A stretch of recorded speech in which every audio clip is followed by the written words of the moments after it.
he knew himself to be just as much a villain as everybody else. There's a nice German word, Hintergedanke, which means a thought in the very far, far back of your mind. Jung had a Hintergedanke in the back of his mind, which showed in the twinkle in his eye. It showed that he knew and recognized what I've sometimes called the element of irreducible rascality in himself.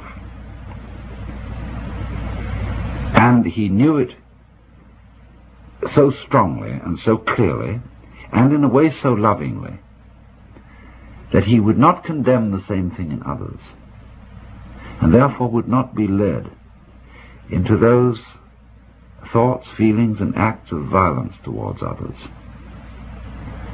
which are always characteristic of the people who project the devil in themselves upon the outside, upon somebody else, upon the scapegoat.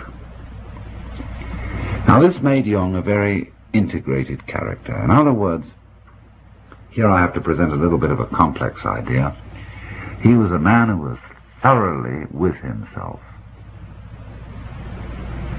having seen and accepted his own nature profoundly.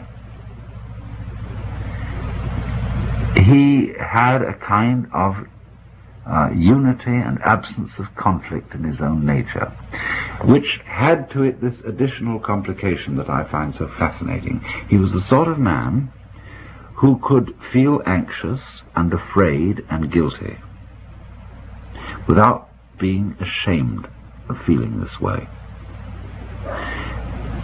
In other words, he understood that an integrated person is not a person who simply eliminated the sense of guilt or the sense of anxiety from his life,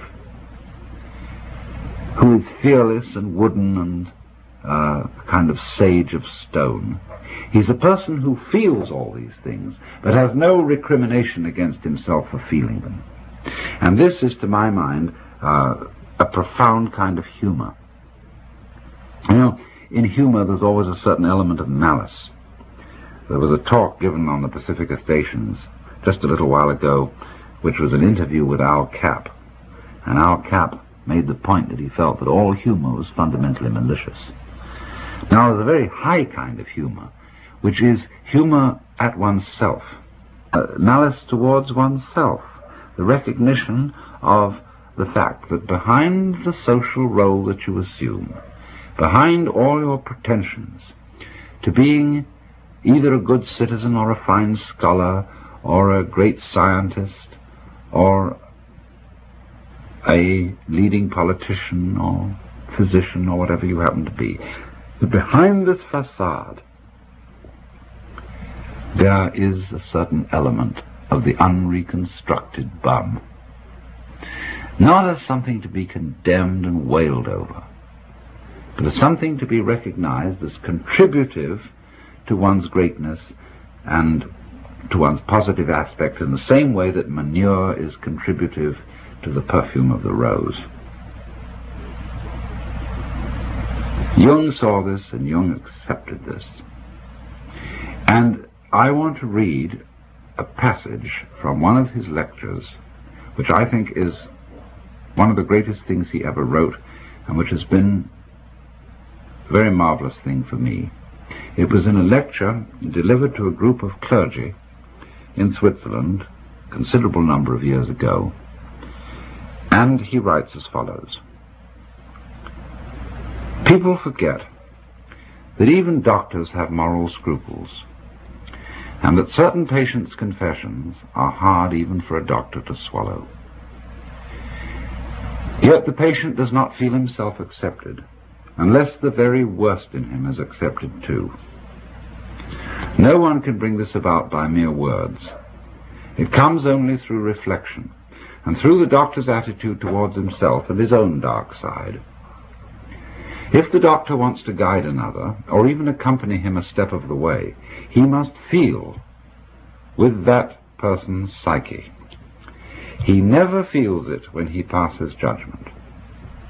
Whether he puts his judgments into words or keeps them to himself makes not the slightest difference.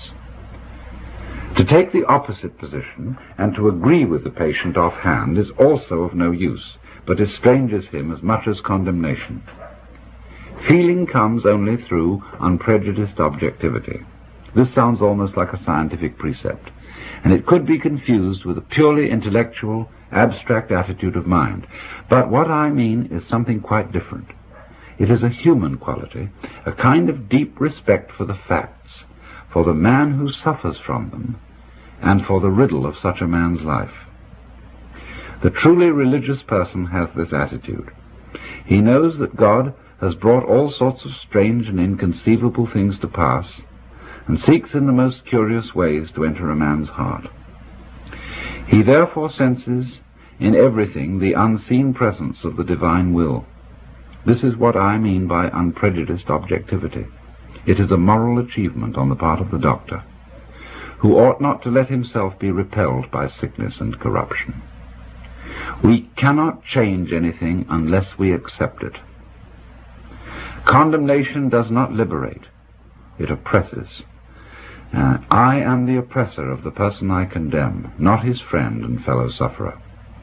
I do not in the least mean to say that we must never pass judgment when we desire to help and improve.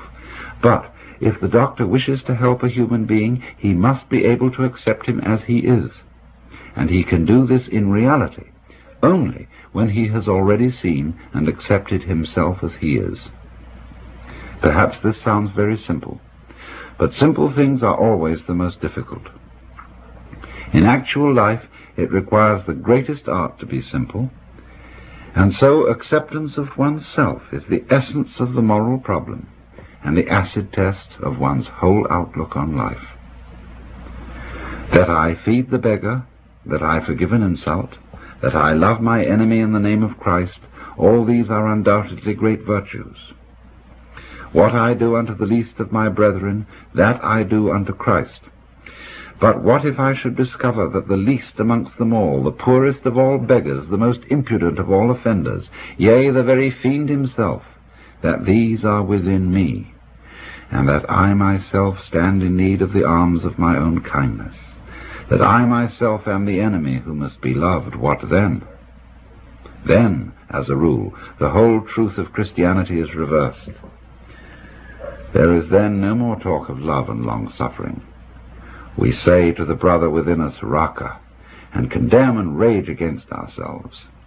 We hide him from the world. We deny ever having met this least among the lowly in ourselves, and had it been God himself who drew near to us in this despicable form, we should have denied him 1,000 times before a single cock had crowed.